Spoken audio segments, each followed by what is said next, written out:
मैं न नास्तिक हूं न आस्तिक। मैं उस अनंत शून्य के किनारे खड़ा हूं जहां सत्य अभी अंधेरे में सांस ले रहा है, निर्णय की प्रतीक्षा में। मुझे मालूम है, विज्ञान दूरी नाप लेता है, द्रव्यमान तौल लेता है, ऊर्जा को समीकरणों में कैद कर लेता है, समय को सेकंडों में काट लेता है।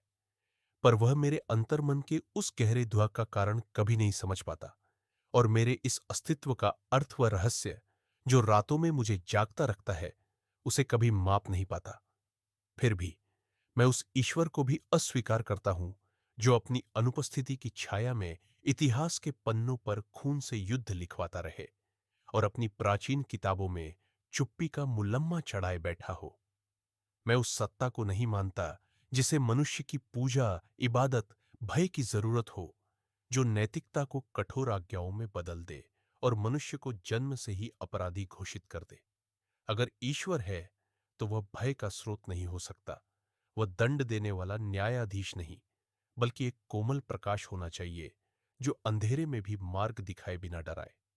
अगर ईश्वर है तो वह कोई सिंहासन पर विराजमान सत्ता नहीं, बल्कि एक असीम चेतना होना चाहिए जो हर कण में व्याप्त हो, हर सांस में बहती हो। और चेतना किसी देह में कैद नहीं होती, किसी लिंग में सीमित नहीं होती, किसी जाति या धर्म के खांचे में नहीं समाती। मैं खोज में हूं, प्रश्नों के जंगल में भटकता हुआ, उत्तरों की बजाय और गहरे प्रश्नों को जन्म देता हुआ। मैं द्वंद्व में हूं, मैं संदेह में हूं, मैं अज्ञेयवादी हूं, और इसी अज्ञेय में मुझे एक अजीब सी शांति मिलती है।